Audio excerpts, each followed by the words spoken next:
Bonjour, c'est Cryptoly, j'espère que vous allez bien.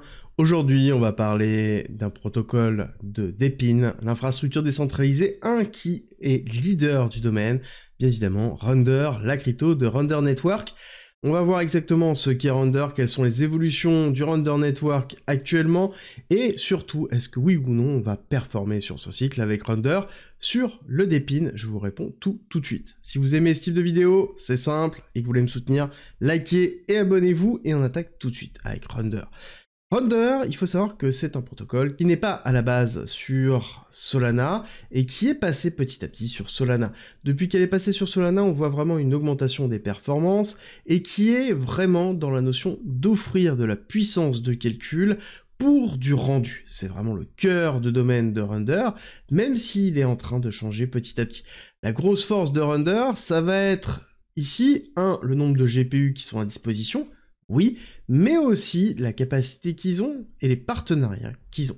Parce que derrière Render, nous avons Octane X, qui est le logiciel qui permet de pouvoir faire les rendus directement en utilisant le protocole Render, et c'est la grosse force de Render actuellement. Surtout que Render et Octane X font partie directement des Mac et des Apple. C'est pour ça que lors des dernières keynotes dans lesquelles on a présenté les différentes puces de Apple, on a eu la présentation et l'explication de Octane X, et derrière, forcément, Render.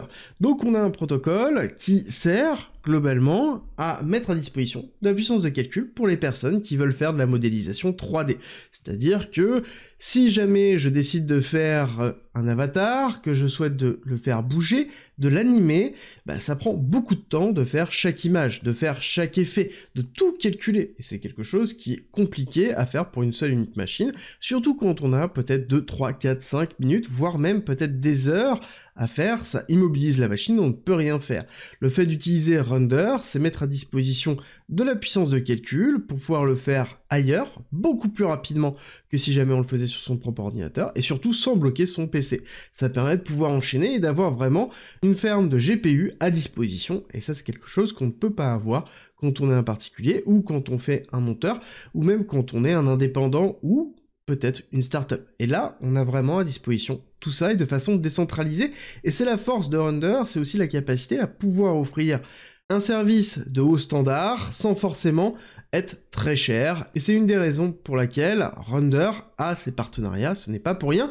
Et par exemple, des protégés comme IO.net utilisent aussi Render, ce n'est pas pour rien aussi, parce que Render est en train d'accroître son business. C'est-à-dire qu'il ne propose pas que du rendu graphique maintenant, il met à disposition aussi tout simplement ses cartes, et donc sa puissance de calcul à d'autres utilisations, comme pourquoi pas l'intelligence artificielle à travers d'autres projets, comme IO.net. Au niveau du pricing, on voit qu'on est quand même bien moins cher que ce que l'on peut trouver dans des plateformes centralisées, avec, encore une fois, une utilisation vraiment professionnelle.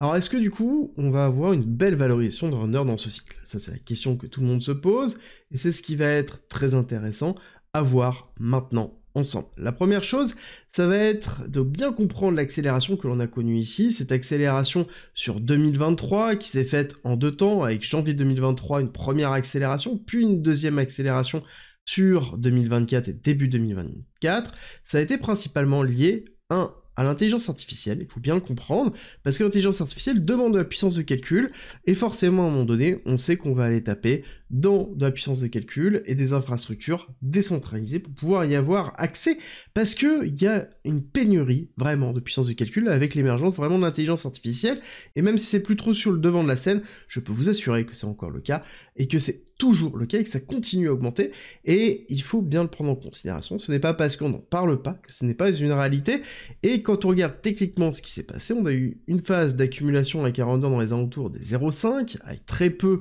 vraiment de volume, une rupture haussière et un retest très propre, donc on sort d'une période d'accumulation, on accélère, on reteste, et là après on a pareil, une deuxième phase d'accumulation, avec une sortie et un retest, encore et toujours, et ensuite on a eu l'accélération avec l'engouement en janvier 2024 de l'intelligence artificielle, de la Depin, une mini all season qu'on a eu avec les injections de liquidités, principalement sur Bitcoin, et l'effervescence autour de l'ETF spot Bitcoin, et ensuite on a eu, ici, une correction en 2 temps, plutôt classique, premier temps, retracement, deuxième temps et une nouvelle phase d'accumulation.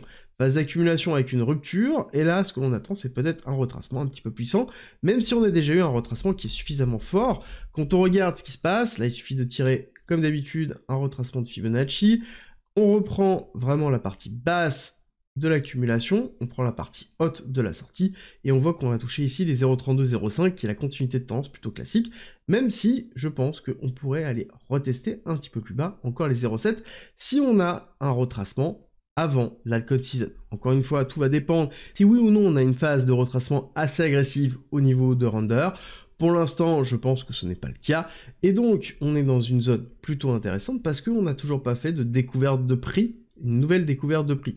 Encore une fois, comprenez bien que lorsque l'on fait une découverte de prix, il suffit d'aller voir ce qui s'est passé quand on a cassé cette zone-là, c'est là où on a vraiment beaucoup de volatilité. Donc si on casse ici les 14$, je peux vous assurer qu'on aura beaucoup de volatilité. Quels sont les targets que l'on pourrait se fixer?